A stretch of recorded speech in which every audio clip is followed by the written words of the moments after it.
How we doing, guys? We are back with our next episode of the Physique Decoded. I am your host, Richard, and today we are welcoming on to the podcast good friend of mine, Angus Bradley. How you doing today? Yeah, really good.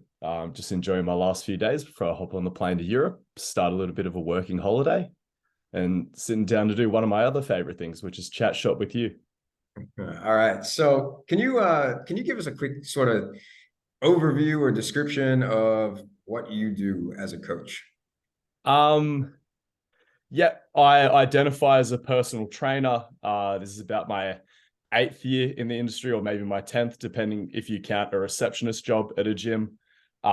Initially, my passion when I got into personal training was working with general population, but then also very much like strength sports, specifically Olympic weightlifting for my own training. But just because I just had an absolute compulsion with learning about strength sports, and there was only so much weightlifting available to consume. It just spilled out into powerlifting, strongman. Hell, I was even watching CrossFit on my weekends. I don't like to admit. But then just eventually got over strength sports, fell back into my old passion for surfing.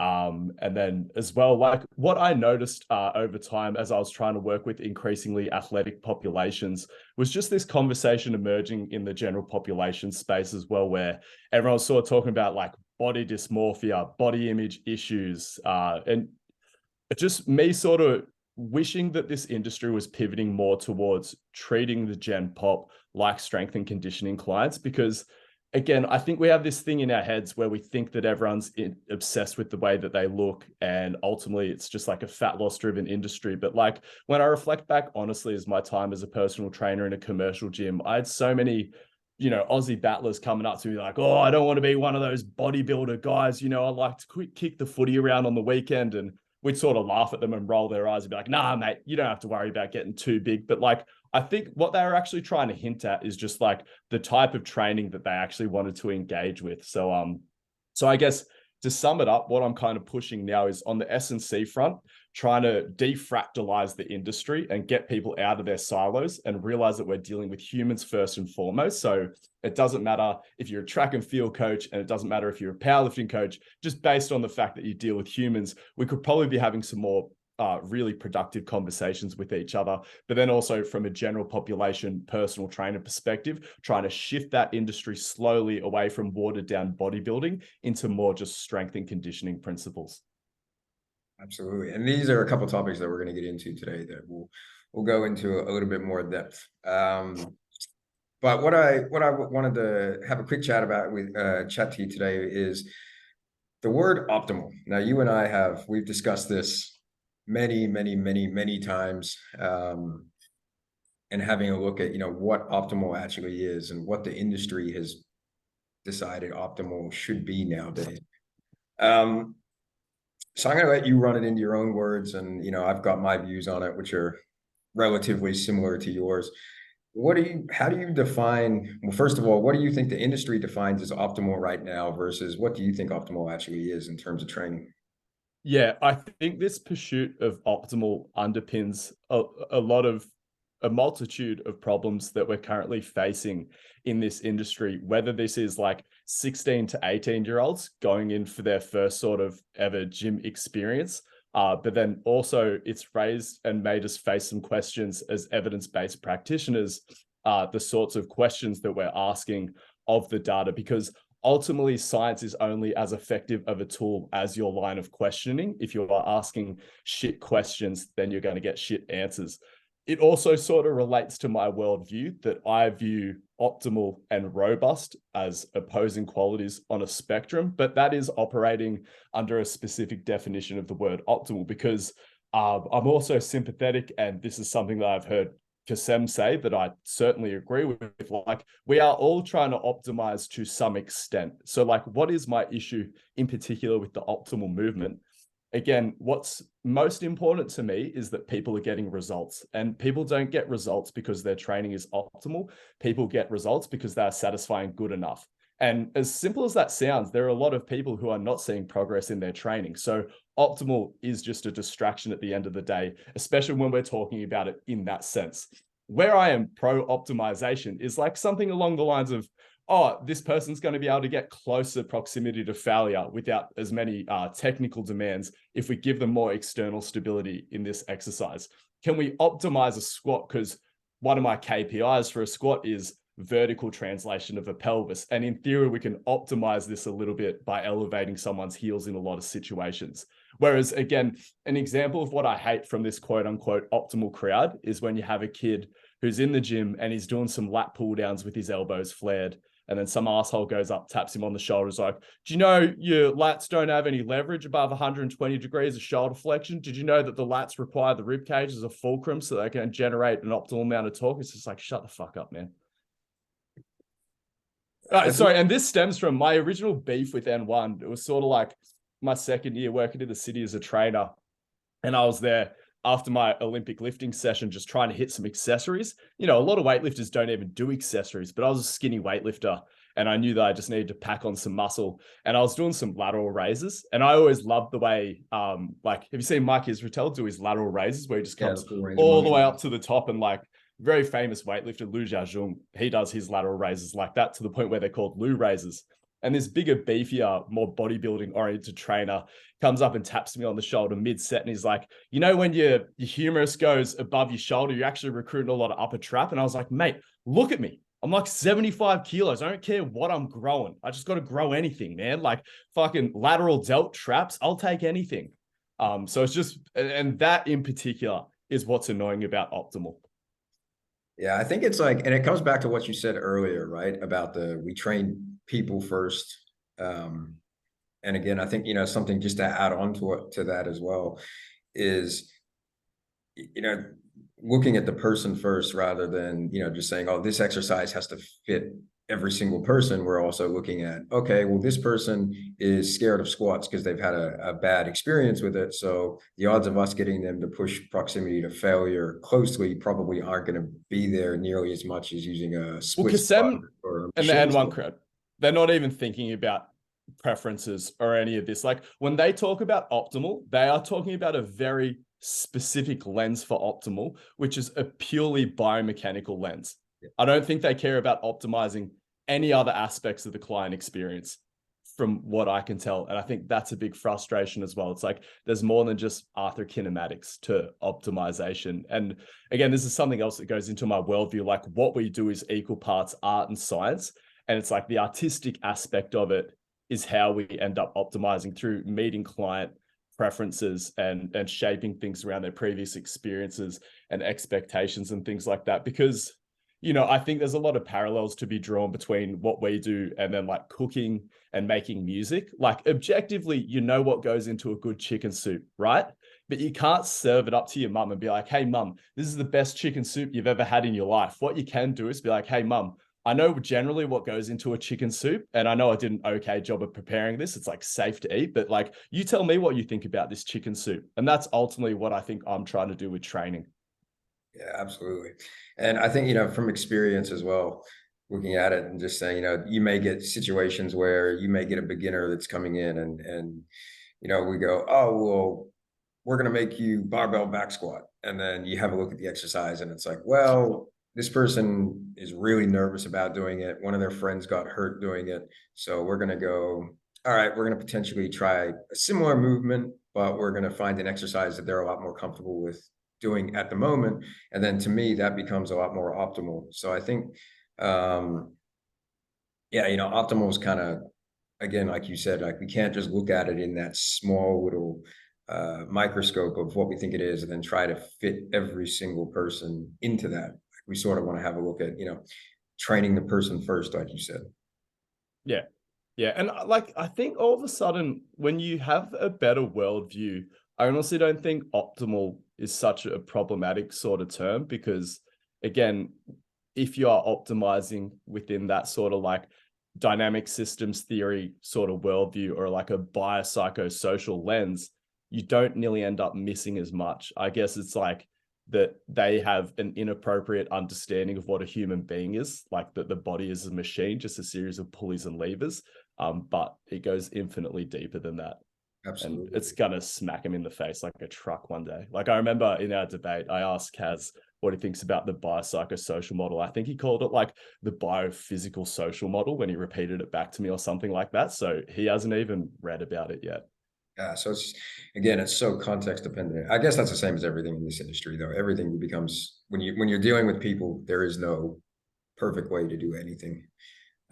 Which is what Yeah, I well, love. people like that. Like they always say things like, "Oh, facts don't care about your feelings," and like they think that there is like objective truth out there, but like it's not that straightforward.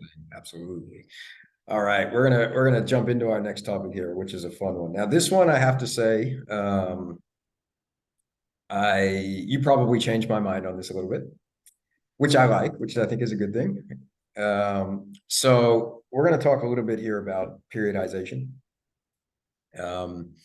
Your view of periodization for athletes is going to be a little bit different, but than what a lot of people would say. I do 100% agree with yours. I think we'll probably talk today in the terms of general population because we'll have a ton of listeners, even bodybuilding or sports as well, but probably more into general population. But one thing when I went to your seminar that you said that I thought was, and I've used this multiple times, and I always reference you back, but I've said this multiple times, is like the real head coach is their relationships, their work, and things like that. And that stuck with me quite a lot. So I thought it'd be cool to just sort of delve through that and then your views on periodization. So when we're looking, for example, at a general population person, so somebody, average gym goer that's going to the commercial gym, wants to look and feel better. You know, maybe trained a couple of years, nothing too serious, anything like that. How important is it to look at periodization for them, or even for an athlete? How important is it to look at short and long-term periodization for them, and what would be a way you would tackle that? Cool.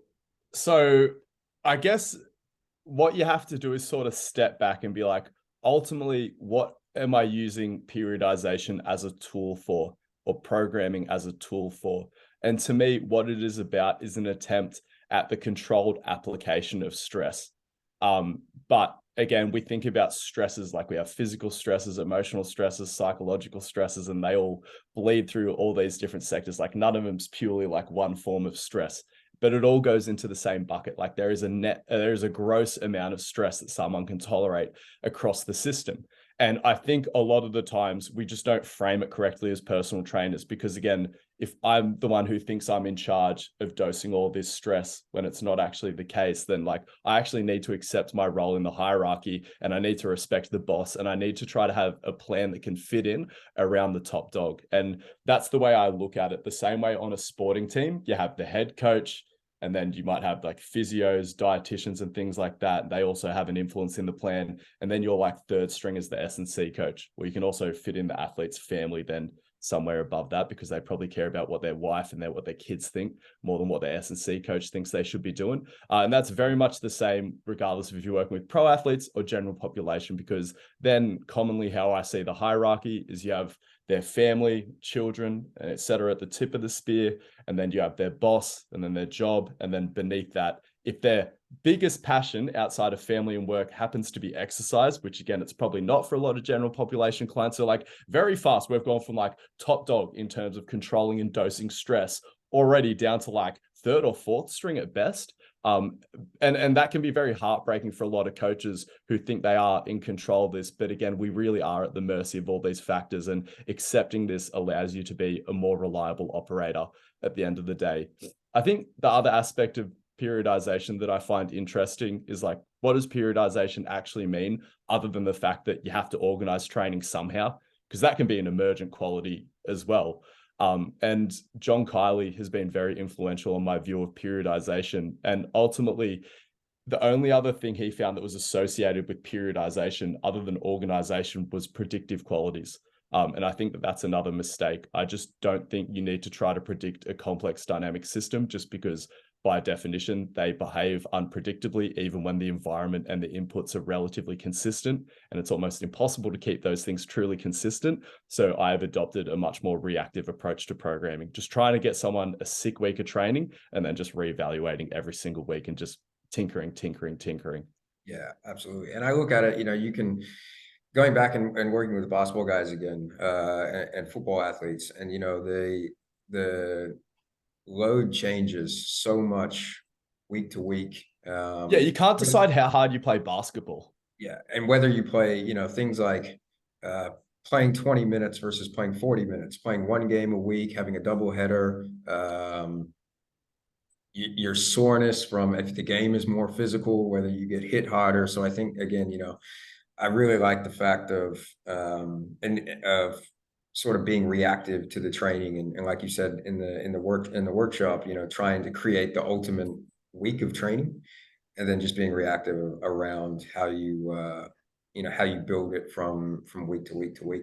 Yeah. Something else that I think is really interesting from a structural perspective, and that I'd never thought about until I got into Mladen Jovanović's work. And he has adapted a lot of the anti-fragile principles that I love into a periodization system. But he has this concept called minimum viable programming. And what that essentially means is it's like just getting you to think about how much structure does this person genuinely require to see productive training? And I think that's the thing that people freak out. Whenever you're challenging this notion of structure, they're like, oh, so you're saying just go in and do whatever. I'm like, no. I want to think really deeply and critically about what, for lack of a better word, the optimal amount of structure for this person. So, for example, let's say, Richard, you've never been in a gym before, be like, oh man, like I want to try to get in shape. Like, Angus, tell me what to do. It's like, well, I might teach you the basic patterns. And I think a lot of people might have a debate on what are the actual basic patterns. And I think that's something we might get into a little bit later. But let's say, for example, we've got hinge, we've got squat, we've got single leg variations of those, we've got horizontal push pull, we have vertical push and pull. That doesn't mean I need you to get in and do back squats for the same intensity, same rep ranges, 8 weeks in a row to get a stimulus. Like maybe for certain people, that level of structure and consistency might actually be a requisite. And sorry, this is leading to another conversation about like, again, we do need a consistent stimulus. How consistent of a stimulus and like how much variance can we have in there before it just isn't going to lead to any sort of progress? But like, I'm sure there's a lot of people where they could get great results if I'm like, hey man, I need you to do it like a squat pattern about twice a week. Maybe one of the days you just do it on one leg. One of the days you do it on 2 legs. One of those days go hard. The other day, treat it as like a bit of a technique day. Sort of, go up to like an RPE 7. And then, do bench press 1 week. Or you want to try dumbbell press the other week? It's like, alternate between those for a couple of weeks. And like maybe after a month of that, you'd be like, man, dumbbell press, I love that exercise. I get a really good stimulus to fatigue ratio. So it's like, then all of a sudden you're turning the gym into a fucking sandpit for these people. And you're sort of showing them everything it potentially can be while you're still getting really good results. And you're also learning because again, like I'm really interested in observing behavior and then like programming around that. Whereas like, it's really hard to understand what my athletes' natural tendencies and behaviors are if I'm the one that's structuring everything for them. Again, I'm trying to facilitate the hero's journey here, and minimum viable programming is a tool that helps me explore that while still keeping things productive. Yeah, absolutely. And I think like when I deal like on a personal level here, when I deal with a lot of general population clients, it's something that I've adapted.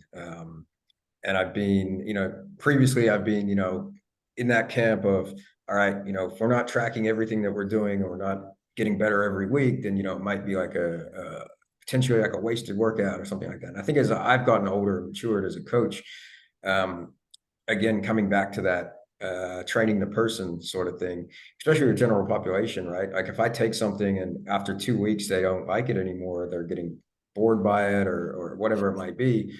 Right. And I'd be like, oh, we got to keep going for 2 or 3 weeks. And, we got to make sure we're progressing this exercise. It's really important. And then nowadays it's like, all right, well, I might just look at the pattern now and I might just try to, change something in here to make them enjoy it a little bit more. And then we can always go back to it, or we can always, and as long as, we're targeting the lowest hanging fruits, whether it's a general population person or an elite athlete, the same principles are going to apply. I guess you just have to work out which, what's like you said, the minimum amount of structure that they need, and then make sure they have fun. Yeah, it's so funny because like, we all came into this evidence-based, data-driven era saying things like, oh, facts don't care about your feelings, but then science just slapped us across the face with this biopsychosocial thing. It's like, whoops, turns out your feelings mattered. They're all along. It's like, oh, this exercise just feels better. It's like, oh, yeah, that is very important to me now. Yeah, and then like unless you're doing a sport that requires, weightlifting or powerlifting or a strength sport that requires specific movements, you can get the same result with a multitude. They're dealing with bodybuilding, especially, right? Like people turning around and saying, "Oh, this is the best exercise for hypertrophy," or "This is the best exercise for the lats." And it's like you can create the same stimulus, but if this person's enjoying it, it's easy for them to set up. They're comfortable doing it in the gym. We're not gonna not see progress from. Especially within the data, like the differences in glute growth, with example of the squats versus hip thrust, was so fucking negligible. And then once you layer in preferences over the top of that, well, it's like, well, if my client just likes this one better and they're willing to go that much harder because they get into it, and then all of a sudden they're like, no, this was my idea. Like, I'm the one who decided to do squats, so I'm going to make this thing work. And I hate to circle back and shit on this optimal thing, but again, like a lot of the criticism of this optimal crowd is seen that it's this unscientific move. It's like, no, even the questions that a lot of people are asking in these randomized controls trials are still dumb, optimized sort of thinking that there is an answer to a question, squats versus hip thrust. And I said this on my story the other day, and I really think it's worth repeating. If I had a beginner coach in one of my mentorships programs and they asked me, Angus, squats or hip thrust, I'd kick him out of the cohort. It's such a stupid question. But all of a sudden, a sports scientist asks it, and they're willing to plunge like $80,000 into a stupid experiment to try to answer an unanswerable question. It's like, Jesus Christ. Again, shout out to Kasem. This has ended up just being like a big roundabout apology to Kasem. He was sort of talking about, he's like, man, if they just framed it as a study looking into, do the glutes benefit from stretch mediated hypertrophy? All of a sudden, we're asking a much more interesting and a much more potential answerable question there. And again, you also rightly sort of brought up, he's like, man, if you just did RDL versus hip thrust, kind of just set up that experiment perfectly. But we're not in that age. I guess we have Instagram influencers running the sports science scene now. Shout out Menno and Brett Contreras. Yeah. Yeah, I think like that one there, I didn't pay too much attention to that. That's one of those ones that I've always used both. And I've used them concurrently. I've used them individually with people, and I've gotten great results with both. And I think, if you ask 99% of coaches that are, I guess, quote unquote, in the trenches training people, they'll answer the exact same question. So like for me, it was like, that's not, I don't think that study is going to change my views. That's very anti-evidence based, I know, but, majority of my clients, if they like squatting and they like hip thrusting, they're going to get both of those in the program, at least in one way, shape, or form. Yeah, it's just science so often just flies in the face of pragmatism. Yeah. Oh, for sure. Absolutely. All right. We're going to move on from periodization because this is the fun one because this is one it's been driving me a little bit mad lately, I guess. And that just could be the stage I'm going through in my own training and career right now. But what we consider the basics, like we've already kind of shat on the optimal side of things now. Now I kind of want to shit on the basics. And at what fucking point did we go, all right, the basics of training are squatting, benching, and deadlifting? Like, at what point did that become, and all great exercises, all things I use or use variations of in my training at, pretty much at most times. But why, for general population people now that come in and they go, hey, I just want to be stronger, or I just want to, I want to move. This is where we're going to go with it. I just want to move better and I want to be able to play with my kids and things like that. And then it's this immediate sort of mindset to go straight to the fucking squat, bench, and deadlift. And again, coming back to what you said on your podcast, or sorry, you said at your workshop, was like, what are the basics? The basics are being able to move properly, right? And I don't know, like, I know a lot of elite powerlifters, and I wouldn't consider them to be great at moving.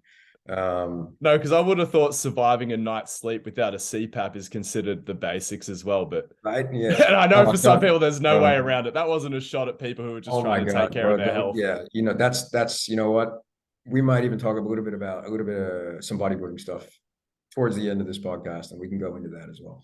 But yeah, like coming back and just sort of reiterating what you said on in your workshop about the basics, what are they, and at what point did the squat, bench press, and deadlift become, for personal trainers, that's considered the basic lifts that they give to most general population gym goers at commercial gyms. So do you want to delve into that a little bit? Yeah, it's one of my favorite things, sort of just think about like, how did we get into this sort of situation? Because then I think it makes the problems easier to solve, or sort of work through, or easier to just illuminate these issues. And I think what we experienced with the basics being sort of thought of as squat, bench, deadlift, and then a calorie deficit was an insecure overcorrection to the OG functional training era. Well, we had people standing on one leg on Bosu balls, flapping their wings like an eagle, blindfolded. And we're like, nah, this isn't it. And then we just went the whole other way. We're like, all right, everything has to be at a 4-0-1-0 tempo. Everything has to be ultra consistent That's stimulus, how the ultra industry works, controlled. though, And right? Like it just yes, fucking it's swings a pendulum. violent Yeah, pendulum. right. Yeah. Yep. And I think I'm seen as someone who expresses their views in an extreme way, but ultimately what I'm trying to do is anticipate what way that pendulum's swinging and just give it a good strike with the bat and try to just center it ultimately. I'm not saying I always pull that off, but that is my intent. And again, like, when we zoom out a little bit, like, okay, if we didn't have this insecure reaction to the weird functional training era and didn't turn everyone into little power builders, where could we have potentially ended up? And I'm like, man, the basics, like if you think about just your life and the things that you're exposed to, like, yeah, resistance training is something that comes into the picture later. And I think it's phenomenal. I think more people should be introduced to it earlier, this specifically squat, bench, and deadlift. But what were the things that you were doing as a kid up until that moment? You were playing sports, you were running around, you were jumping off things in the park before you had your 2 times body weight squat, and like your knees probably felt better than they ever did. It was probably the most elastic and stiff in an athletic context that you've ever been as an adolescent. And I think, when people talk about strength training as the fountain of youth, I'm like, well, like, yeah, I've seen 80-year-olds deadlift 100 kilos, and like, I think that that's tops, but they still look 80 years old. I go to my brother's master's track meets, and my brother's just in his 30s. He shouldn't be considered a master's athlete, but I see 60 and 70-year-olds. And I was like, what is, like, there's something different about these old people. Like they just something, I haven't seen things like this before. I was like, what is it? Like, because they're all still wrinkly. They're all still like, starting to hobble around, things like that. But like, man, when you see them warming up, and then when you see them just like hit some shapes coming down the track, or when you see him do a long jump, like I saw it, to see a 70-year-old dude hurl himself through the air into a sand pit, and like, you see any other 70-year-old do that, like, holy shit, I'm about to witness someone end up in a nursing home. Like, this is when their life changes forever. But then to just see him like do that to himself, to just throw himself into that and then just get up, shake himself off. I'm like, that's the fucking fountain of youth right there. Yeah, absolutely. And I think like with even like for myself, right? I'll use myself as an example on this. And my training, I've done a little bit of everything over 15 years. And right now, just like picking a few basic strength exercises that I enjoy doing, and playing around with different variations of them. Probably was, up until about 18 months ago, probably wasn't utilizing all 3 planes of motion as well as I should have. And just trying to focus on movement and, incorporating, I'm not great at plyometrics, but, I'm getting better at them. But, and looking at that, like I got less back pain, knee pain, ankle pain, moving. I can run what I would consider to be reasonably well for me. My level of strength is still up. Body composition is great without being as strict as I probably once was, or over paranoid about overeating calories and things like that. Still, obviously, educationally eating well. But again, right, like I've never felt better, and I'm waking up in the morning better. I'm back playing basketball again now, and being relatively pain-free. And then I think that's what kind of changed my mindset towards it. Like I'm starting to look at general population athletes now, and I'm like, all right, well, this is what they want to feel. So maybe I need to stop, having training bodybuilders, and for such a long period of time, I was probably just pulling my own bias into their training because it's what I knew. And I'm not to say that bodybuilding hypertrophy training is a bad option. Like it's, if they want to do it, or if, you know, they enjoy it, you know, and doing it, having muscle mass is obviously healthy. So definitely putting it in that, the vertical periodization structure that you'd spoken about, and, you know, just incorporating other things into training. And the results have been great because people are having a lot more fun. They're feeling better. Their energy's better. And, you know, it's something that, you know, that's why it was really important today to talk to you about that, because, you know, you sort of changed my mind on that a little bit. And I've learned tons from you on this. And then, you know, you've showed me people that you've learned from, and yeah, it's significantly increasing the results with the general population that I'm getting. Man, the game to me is participating in health-seeking behavior. And I think when I go on these rants, people are thinking I'm saying like, oh, bodybuilding's unhealthy. Oh, it's just going to give you body dysmorphia. I'm like, no. That is one component of something that falls under this umbrella term of health-seeking behavior.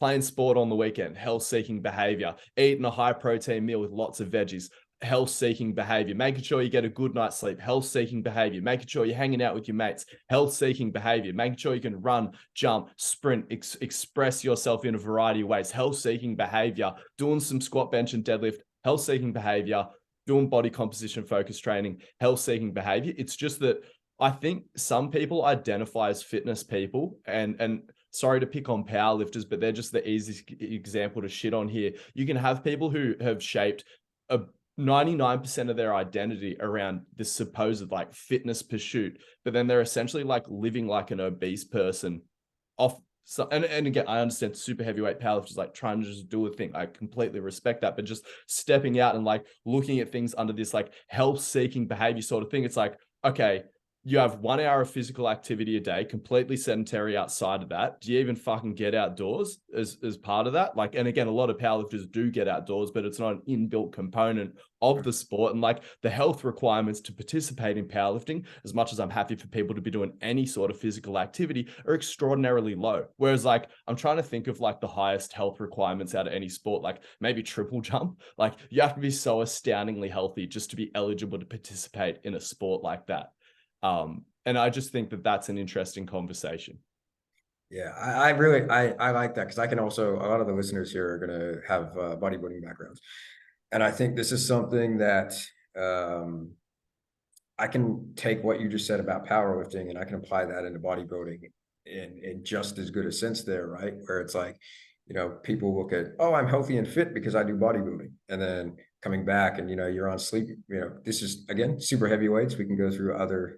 We could probably go through general size people just as much, but, you know, for the heavyweight guys, it's like you need a sleep machine. You're running out of breath going up and down staircases. You know, you can create a lot of mechanical Feel really tension. fragile when you squat 3 times body weight, but then you shit your pants every time you see a staircase. Like Yeah. that's And like, if that's your goal, fantastic, whatever it is for you, you know, won't be the healthiest thing in the world. I'm the first to admit that about bodybuilding. It's not the healthiest sport in the world. But then if you want to do that, no problems. But where my issue comes into it is when that's all you know and you love that. So you become a personal trainer because you want to help people. And then you get general population clients and you start training them to be on that road.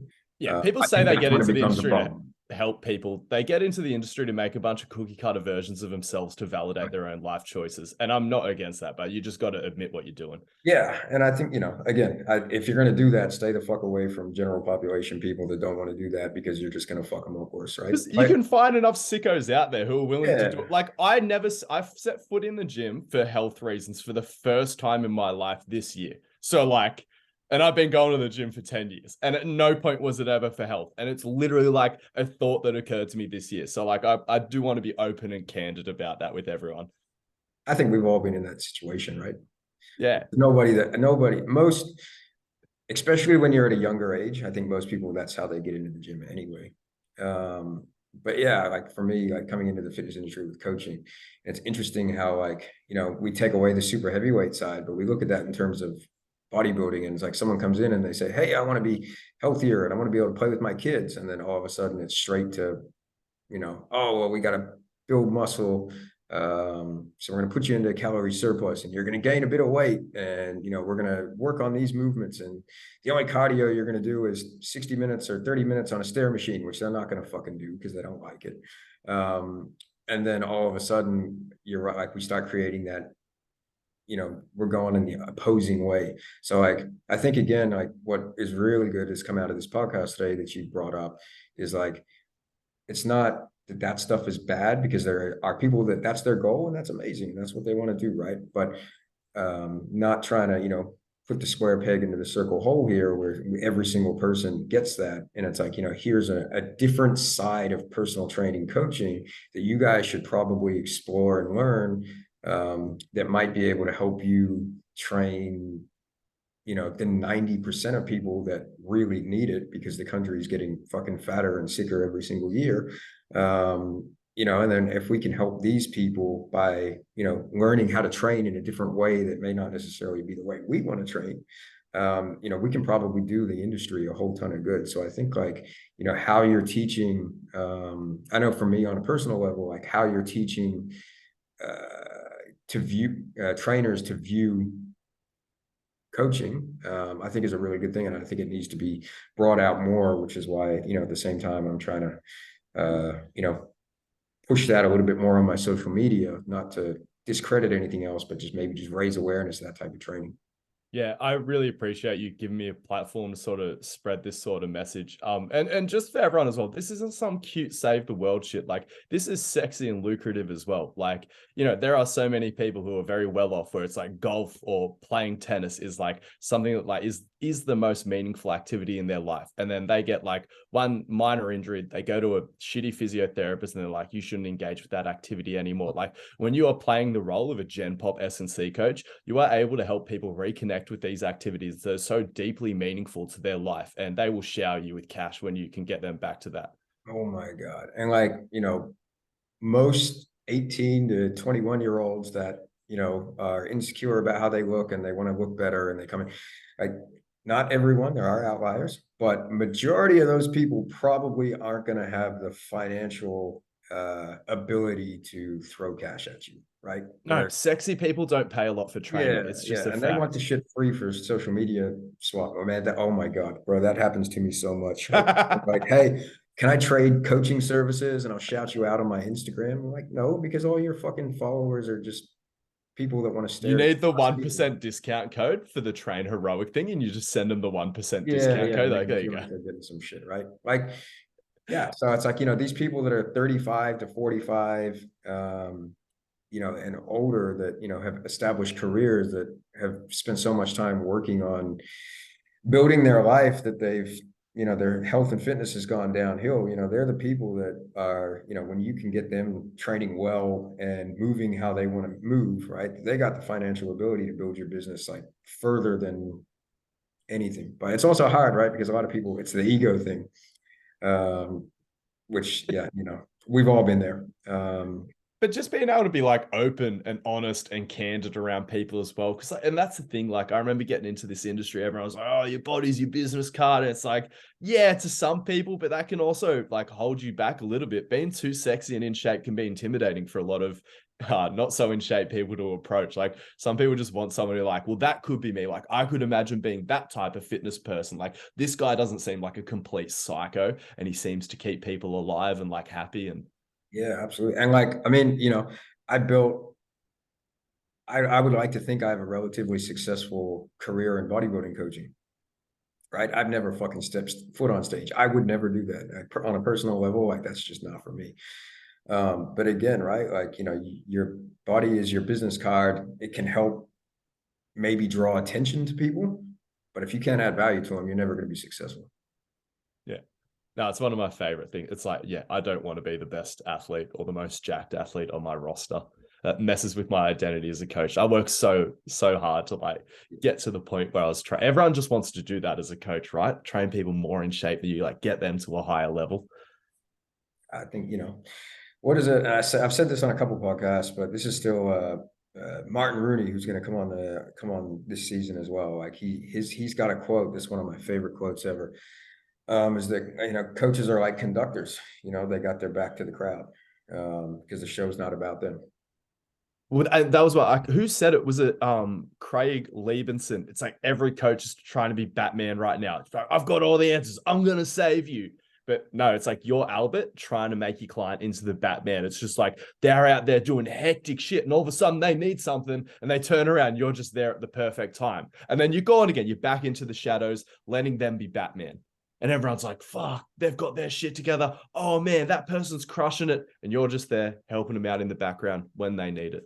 Yeah, absolutely. And I think like, we're going to go off topic here because I think we've done all the questions that we really need to do today. So Angus and I almost weekly have our ranting chats. So I think this week's one we might just put on the podcast. So strap yourselves in, guys. This is completely, we don't know where this is going to go for the last 10 or 15 minutes. But yeah, I think like you see that so much in bodybuilding where it's like, and this just fucking grinds my gears so bad. This is like my pet peeve of the last couple of years is like coaches claiming athletes. Oh my God. Like, it's like, oh, this is how you make an MVP athlete. And it's like, bro, that person was like, that person's a fucking superstar athlete before you were there.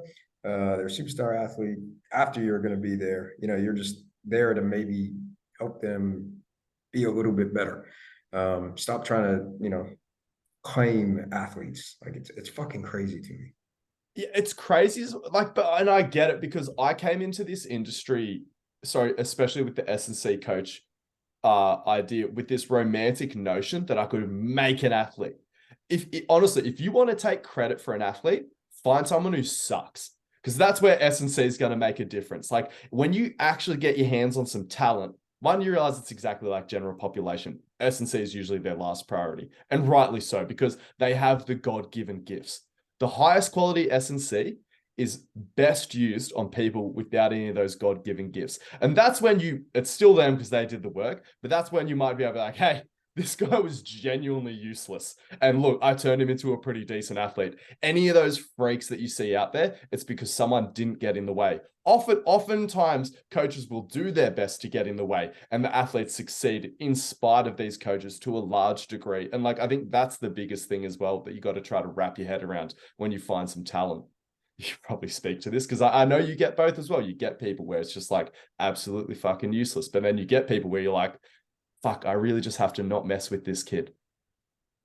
Absolutely. And this comes in like the whole thing with like development and behavior or like development coaching and performance coaching, right? Like, I'm always super open to say, I've got a few bodybuilding clients that are just incredible fucking athletes, right? Like they're just same with basketball. They're just incredible athletes. Genetically, work ethic, everything like that. I didn't have to develop anything with them, right? I just kind of manage and, it's almost like accountability and assurance, and that's all it is, right?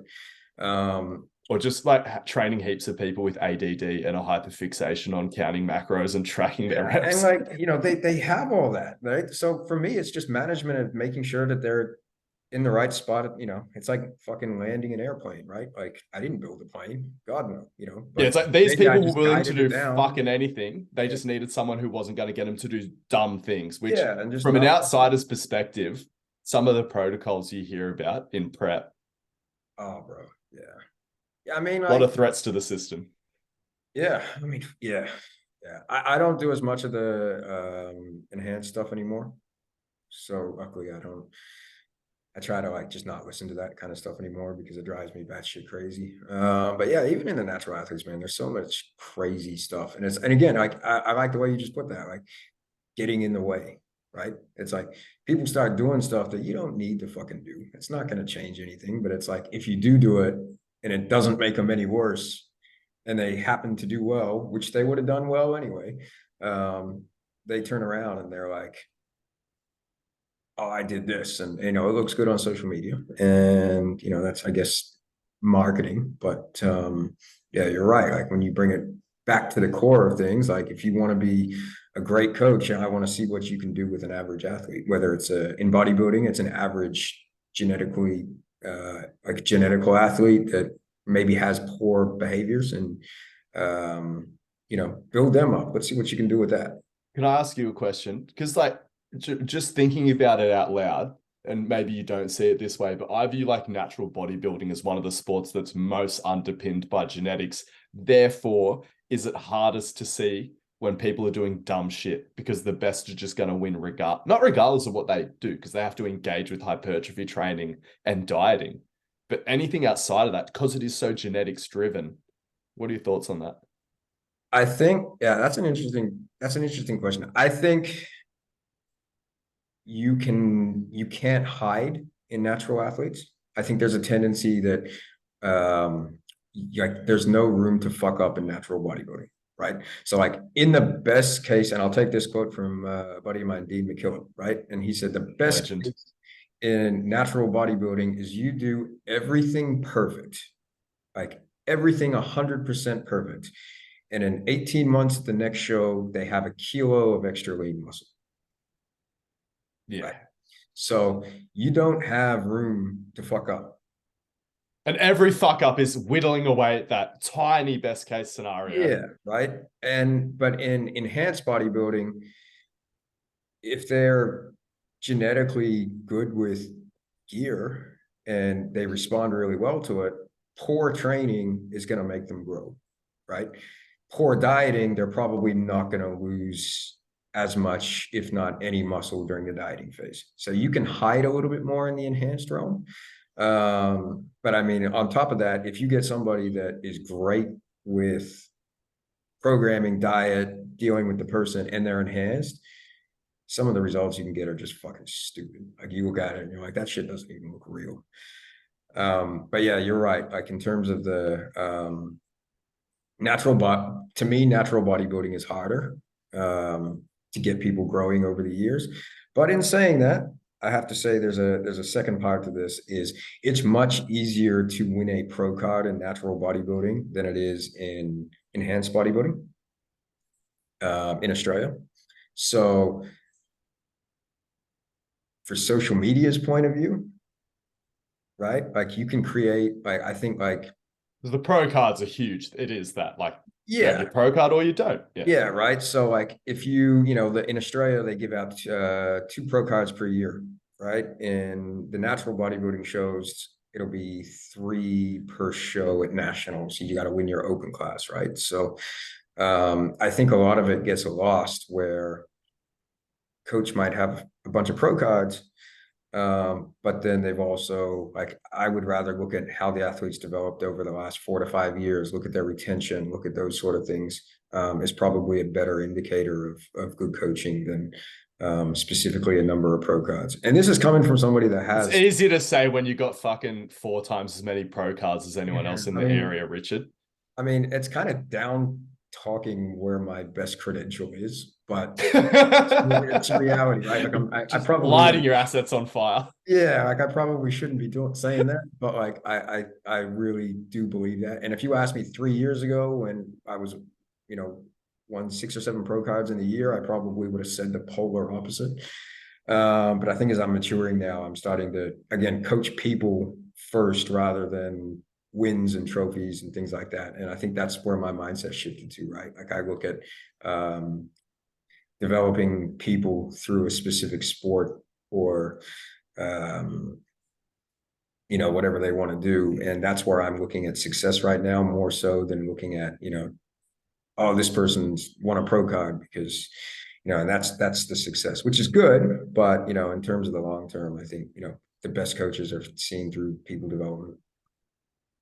Yeah, and it's like, because even I reflect on it, there's like becoming the best coach that you can be and being able to do the most for someone in terms of like taking someone from like wherever they're at and then trying to elevate them. But in terms of like, if you're trying to create a reputation as the best coach, it ultimately is just about like driving brand awareness. And like big chunk of that comes from getting results. But I also think like there's just a lot of other promotion you can do to get your name out there. All of a sudden you've got the talent coming to you. I used to go through this before I had any clout. I felt like I was a good coach, but I'd just see people getting so much crazier results. Like, I was trying to get guys from like a 160 to 180 kilo squat. And I saw people going from like 250 to 270. I was just like, are they doing the same things? Have they got the same progressions or are they playing a different game? Since again, clout increases, now have really good athletes coming to me and I feel like super coach. I'm like, oh man, like, I just must be making the craziest programming decisions, like doing all these calculations. I'm like, or if I just finally got my hands on some talent for the first time. Man, I think like I always say this is like coaching is like it's Shout for out to Dylan. Dylan is mostly who I'm talking. Dylan just like snatching 145. I'm like, yeah, that's because of shit I wrote down. And I'm like, oh yeah, oh, the way fuck. yeah. It's funny that right. Like I always say like coaching, and especially in like strength sports or sports that we probably have a little bit more control over in the gym, or even general population, just like results and stuff like that. Like you kind of look at it, it's a domino effect. Like people come in and they're like, the better results you get with people that you first start working with, like the general population, the more I guess like the correct word would probably be advanced, like the athletes that want to come and coach with you.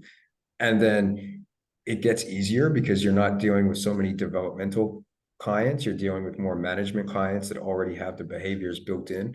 And then like, you can get to a point where it's like you can be selective with who you're coaching, and you can be like, oh, okay, well, this person's I just have to do management stuff with them, so I can have more of these clients because it's not going to take as much work, right? So it's like a domino effect, and it's like that's why I always tell young coaches, like, get as good as you can at development coaching, because essentially that's going to lead you to where you want to go, because you can't just come in here and be like, hey, I want to coach bodybuilders right off the bat. And it's like, you don't have any buy-in or trust. Like you need to get results and develop people. And the better you are at that, the longer your career is going to be, and that domino effect will happen. But you have to do that first as a coach. Yeah, yeah. Like honestly, my proudest results where I feel like I can be like most confidently say I had a role to play in it was when I took someone who wasn't a fitness person, come in, had their first weight room experience with me, and I managed to shape them into a gym person, like someone who like literally like when they're scrolling through social media, it's not just keeping up with celebrity news and stuff. It's just like, oh, did you see what this power lifter lifted? Like, see what this weightlifter did? Like, that was fucking hectic. And then, and other people see them train like, oh, that person's been into lifting weights their whole life. They just look like a fitness person. It's like, that's the stuff that I'm most proud of, because I'm like, nah, I actually played a sort of a role there. Whereas, and that's the thing, like, for you, making bodybuilders versus having them come to you, it's a completely different game. And shout out to Jamie Smith and Melbourne strength culture. Like a lot of where I see a lot of people, I think, see them pivoting out of powerlifting into a hybrid thing. It's absolutely not the case. Like, yeah, they've got the hybrid thing going, but what they are very good at is taking people who aren't powerlifters and actually getting them to become powerlifters, getting them into their first comp, and then getting them to states, and then getting them to nationals. It's like, man, that's actually like having a system that's producing crazy results to me, transforming someone into something completely different versus, like I said, just like, some of the best talent in the country just dropping onto your doorstep, being like, what do you need me to do? I'm ready to do anything. Yeah. And shout out to the Ruchis as well. That's something that they're really good at. Yeah. Over Legends. here too. So we got to shout out Paul because we love him. Dan too. But we love those boys, so we got to shout them out. Yeah, man. Anything else that you want to rant off? I think I've trying to think. Is there anything that I kind of want to stop recording and chat to you privately, if I'm honest. we can, yeah, we can do that. This has been good for everyone, right?